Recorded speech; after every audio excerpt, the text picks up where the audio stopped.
की आवाजें माहौल को थोड़ा डरावना बना रही थी। ऐसे में दो लोगों के कदम गांव की तरफ बढ़े जा रहे थे। अरे वाह यार, आज तो मजा ही आ गया। सही कहा तूने, बहुत मस्त नाच किया था उस पतली कमर वाली लड़की ने, नहीं? तो यार काश वो हमारे गांव में भी होती तो पूरा जंगल पार करके उसका प्रोग्राम देखने दूसरे गांव नहीं जाना पड़ता। अरे यार कदम तेज तेज बढ़ा, मुझे तो ये सोचकर डर लग रहा है कि घर पर क्या बहाना बनाएंगे। अरे हम कुछ ही मिनटों में गांव पहुंच जाएंगे। और देख, वो कच्चा रास्ता आ गया। उसकी बात सुनकर महेश ने उस कच्चे रास्ते की तरफ देखा जिस तरफ कोई नहीं जाता था। तू पागल हो गया क्या? हम इस रास्ते से जाएंगे ये जानते हुए कि इसके बारे में कैसी कैसी अफवाह फैली है। तू भी ना महेश, खुद ही अपने मुंह से कह रहा है कि अफवाह फैली है और फिर डर भी रहा है। मेरी बात मान, इस रास्ते से चलते हैं, 5 मिनट के अंदर हम गांव में होंगे, वरना भाई रास्ते से जाएंगे तो 1.5 घंटा लग जाएगा।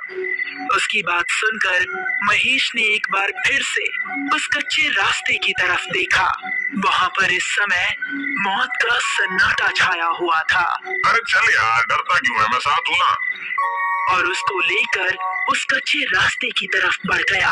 दोनों अभी कुछ कदम ही चले थे कि उनको किसी के जोर जोर से सांस लेने की भयानक आवाज सुनाई दी।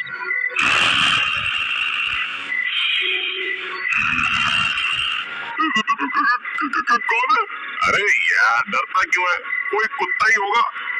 रमेश अभी आगे चला ही जा रहा था कि तभी उस आवाज के साथ उसको किसी के कदमों की भी आहट सुनाई देने लगी।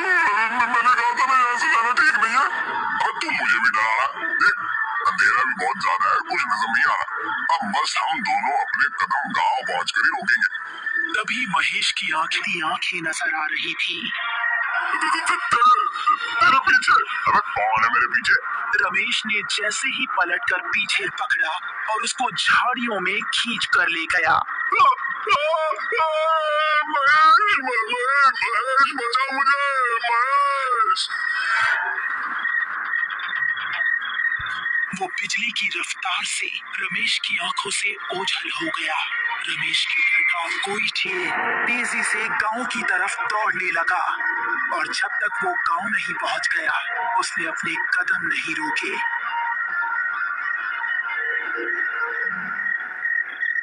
अगली सुबह जब वो गांव के कुछ आदमियों के साथ उस कच्चे रास्ते की तरफ गया तो उसको रमेश की लाश 2 टुकड़ों में जमीन पर पड़ी मिली।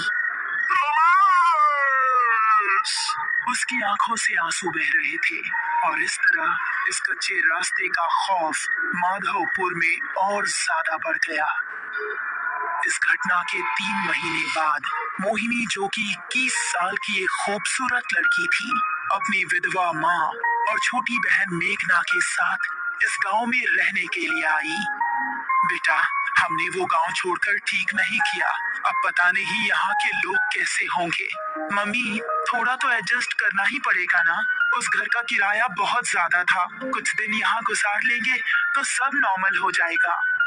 वो तीनों अब माधवपुर के घर में रहने लगे। कुछ ही दिनों में उन्हें वो गांव अपना सा लगने लगा। मोहिनी उसी गांव के कुछ बड़े घरों में काम काज करके अपना घर चलाने लगी। पड़ोस में रहने वाला रोहित नाम का एक लड़का मोहिनी को दिल ही दिल में पसंद करने लगा था, लेकिन उससे बात करने में थोड़ा हिचकिचा रहा था। एक शाम जब मोहिनी अपना काम खत्म करके घर पहुंची तो उसको घर में मेघना कहीं नजर नहीं आई और माँ काफी परेशान दिख रही थी। माँ, मेघना कहाँ है? वो दोपहर के वक्त टहलने निकली थी, लेकिन अभी तक घर नहीं लौटी। मैंने आसपास पता भी किया, लेकिन वो कहीं नहीं है।